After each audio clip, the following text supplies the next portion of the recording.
muy buenos días compañeros y compañeras. El día de hoy vamos a estar hablando sobre los elementos a tener en cuenta al momento de configurar el sistema de evaluación institucional. Como ya sabemos, la evaluación es una estrategia pedagógica del PEI y debe configurarse teniendo en cuenta algunos elementos que vamos a estar viendo el día de hoy. Primero que todo, el enfoque de la evaluación. Por ejemplo, a partir de la elaboración de un PEI, las instituciones deben asumir un enfoque y para el sistema de evaluación también se debe escoger uno. En este caso tenemos el enfoque pedagógico de aprendizajes productivos.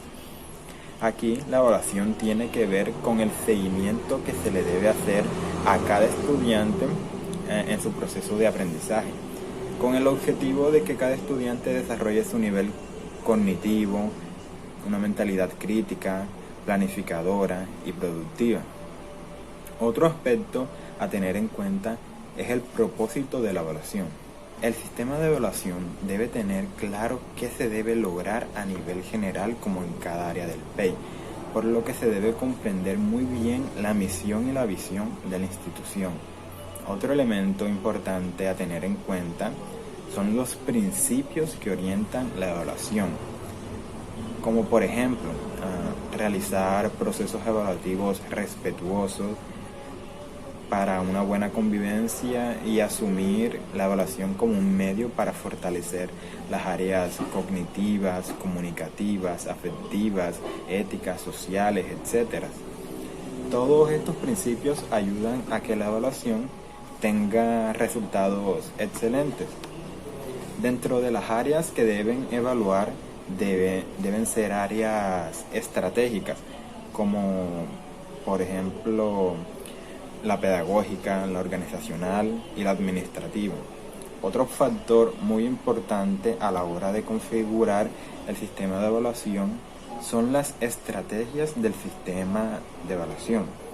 Por ejemplo, porque simplemente no es hacer una evaluación así como así, sino con estrategias para mejorar la participación. Entre ellas tenemos la evaluación creativa, productiva y proactiva. También la participativa y la incluyente.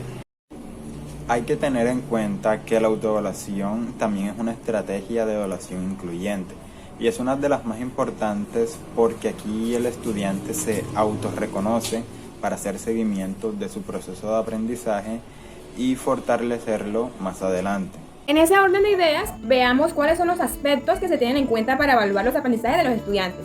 Desde la perspectiva pedagógica se debe tener presente el desarrollo del pensamiento complejo, integrado por el pensamiento crítico, analítico y productivo. Ahora, ¿por qué la razón de ser de estos pensamientos? Bueno, crítico porque el estudiante debe desarrollar la capacidad de razonar, de formar argumentos sólidos y debatirlos con otros. Es analítico porque él debe estar en la capacidad de comprender, de resolver problemas y de una información ser lo más detallista posible. Y productivo porque debe poner en juego su creatividad para proponer diferentes soluciones y no optar únicamente por una solución universal. Cuando todo esto se alcanza, se puede decir que se ha desarrollado el pensamiento complejo, pero este también va acompañado de un proceso formativo personal en la que se incluyen las dimensiones del ser humano, tales como la corporal, social, afectiva, la sensitiva, entre otras, que servirán como complemento en este pensamiento complejo.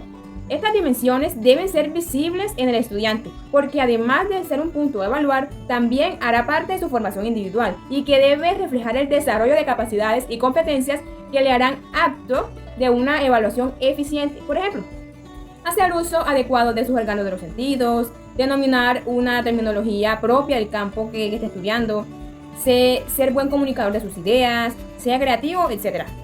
Por otra parte, en el ámbito organizacional y direccional, esto es alcanzar objetivos comunes entre varios. En este caso se menciona al Ministerio de Educación y los establecimientos educativos, que también se incluyen en un proceso de evaluación, donde la primera, que es los establecimientos educativos, deben tener la autonomía para ir en mejora de sus propuestas educativas, tener una buena capacidad para gestionar sus estrategias y poseer la eficiencia y eficacia de una buena gestión interna. Por su parte, el Ministerio debe buscar la manera de hacer visible esas políticas de las políticas educativas que ellos manejan para los establecimientos educativos. De hecho, para continuar con estos procedimientos de evaluación, se tiene la opción de elegir a lo que se llama procedimientos estratégicos, que va a permitir el uso de una técnica y unas adecuadas pedagogías a aplicar. Bueno, retomando eso de la evaluación de los aprendizajes de los estudiantes en cuanto a las dimensiones humanas, se proponen dos modelos a evaluar. Uno, un seguimiento permanente al desarrollo del pensamiento analítico, crítico y productivo, que será evaluado a través de un proyecto pedagógico productivo.